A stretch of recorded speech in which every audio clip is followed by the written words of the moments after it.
Hello ladies and gentlemen, and welcome back to another video. Today we're going to be discussing all the reveals at PlayStation's State of Play that recently just happened, and there is a lot to go over, so let's get right into it. We're going to start off big and end off big. So the first big reveal was we finally got a release date for Monster Hunter Wilds, and I am so excited for this game, and I did not expect it to be so soon next year. February 28th, 2025 is the release date for Monster Hunter Wilds, and I cannot wait, guys. This game looks absolutely insane. I love the Monster Hunter franchise. I got into Monster Hunter on Monster Hunter Tri on the Wii and have been playing the games ever since. Monster Hunter Worlds is still one of my favorite games, and I cannot wait for this one because it looks absolutely insane. The combat looks so good. The monster designs are insane, and we got our first look at the flagship monster for the new game, and it looks incredible.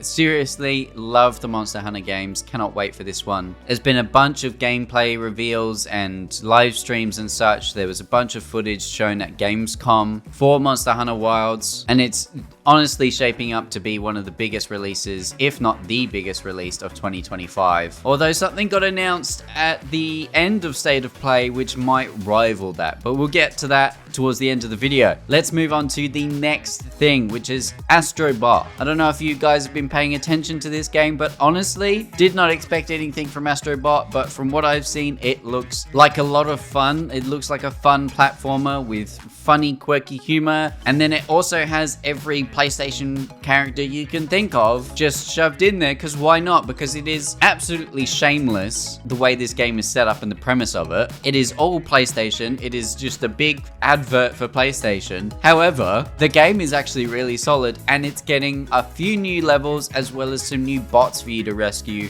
including Helldivers themed Astro Bots as well as Stellar Blade. But the Helldivers one, as soon as I saw that, I was like, oh my goodness, this looks adorable and like a lot of fun. Cannot wait for this stuff, man. I've been waiting to get into Astro Bot. I think I'll get into it pretty soon though. Pick it up, play it, especially with this Helldivers themed Astro Bot being added into the game. Cannot wait. Next up, we have the Midnight Walk. This looks very cool and creepy. It gives me a mix of Little Nightmares and Little Big Planet, if Little Big Planet was horror. It's very interesting looking. The art style is adorable in a weird, creepy way. It looks like it was directed by Tim Burton, I'll be honest. Looking at this game, it looks like a Tim Burton movie. Very keen to see how this plays out, but I love when game devs are just given the liberty to be so creative with their art style, with the gameplay, with how they set up their world and stuff. And this looks like exactly that. They were just given full creative liberty to do what they want, and it looks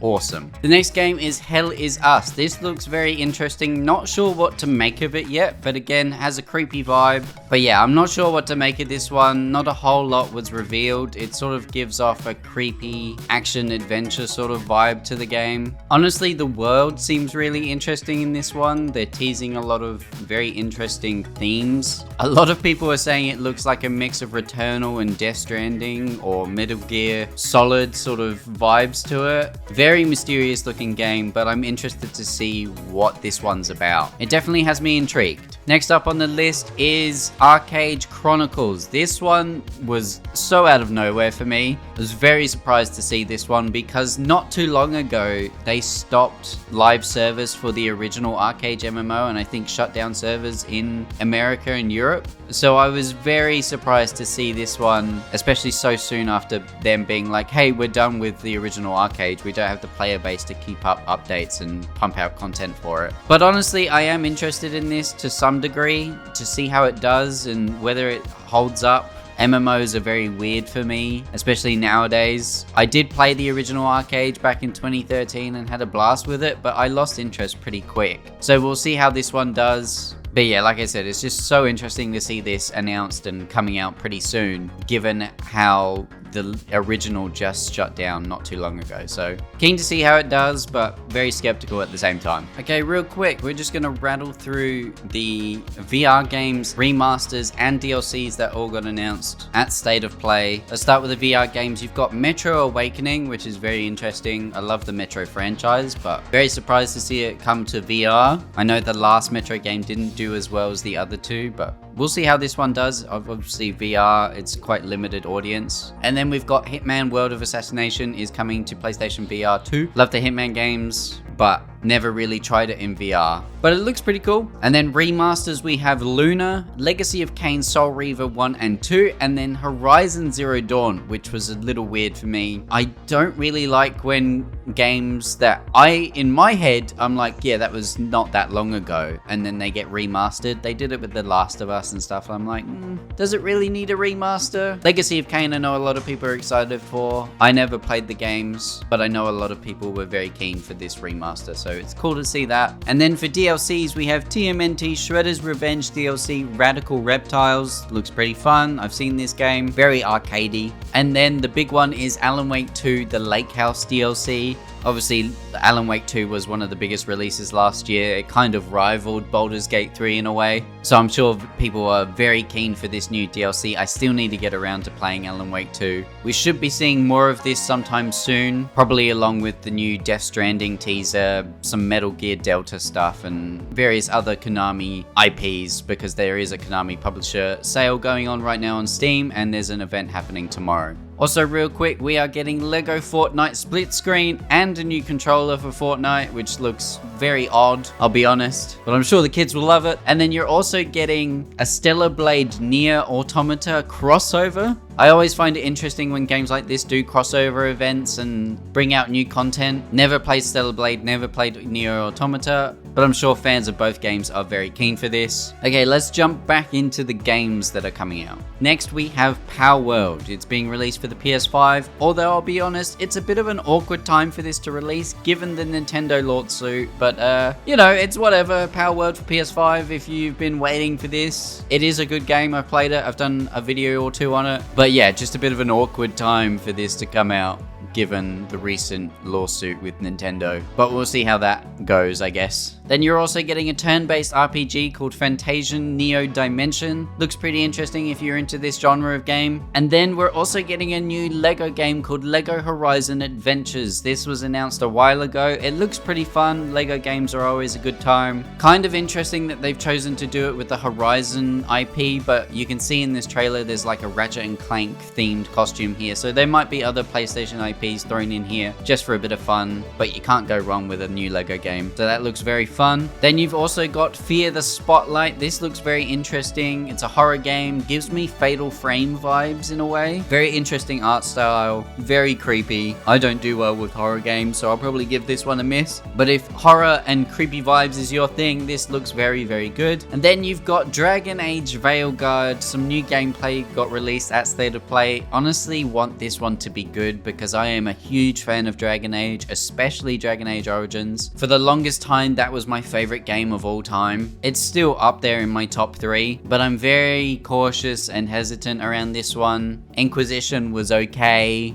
Dragon Age 2 was okay, so I'm interested to see where they go with this one. From what I've seen, again, it looks alright, but it doesn't look like anything mind-blowing. I definitely haven't been blown away by any of the reveals or gameplay features for this game, and from what I can tell, a lot of people are kind of like, yeah, it's a decent game, but it's not anything groundbreaking, which is a shame because I feel like Dragon Age needs to return to its roots a little bit, but I don't think we're going to get that, and especially if this one doesn't do as well, we might not see another Dragon Age game for a while, if at all, which is a big shame because I love that world. Then next up we have Dynasty Warriors Origins. If you love Dynasty Warriors, this one looks like another great addition to that franchise. Dynasty Warriors is always a ridiculous time. They are very fun, ridiculous action games, and this one is no different by the looks of things. Big scale, lots of enemies for you to chop up, and just a ridiculous looking storyline to go along with it. So I'm sure Dynasty Warrior fans are eating this one up, because honestly it looks like a good addition to that franchise. And then we have Towers of Aghasba. This one interests me a little bit. It's a new survival sort of crafting game. It actually looks really good in terms of how it looks. The environments look stunning. The game itself looks stunning. But I think this one might fly under the radar for a lot of people, so we'll see. It did get a release date, which I'll go over at the end of this video. I'll go over all the release dates for all of these games at the very end, so stick around for that. But yeah, this one looks very interesting. I do like like the survival, crafting, open world genre, and this one does look very, very cool. I love the environments, like I said. I love the creatures that are in this. It's just a very visually appealing looking game. So long as the gameplay is pretty good for it, I'll probably pick this one up at some stage. I mean, just look at some of these creatures, man. They look insane. So yeah, very cool game that is coming out very, very soon. And then the last one, the big one. Everyone's most excited for this one because we are getting a new Ghost game. Ghost of Yotei. I loved Ghost of Tsushima. It was one of my favorite games when it came out. It still is one of my favorite games. It is a visually stunning game. The gameplay is a lot of fun. The combat is brutal. The story is magnificent. It is one of the best games to come out on PlayStation, and just one of the best games in general, in my opinion. So this sequel being announced is very, very cool. We're getting a female lead character for this one, and if you know Dropout or Dimension 20 or anything like that, you will know who is acting as the main character for this one. It is Erika Ishii, which I thought was a very cool little announcement there, as someone who is a fan of Dropout and a fan of Dimension 20 and that side of the internet. Cannot wait for this one. That comes out next year, and it looks just as good as the first one, man.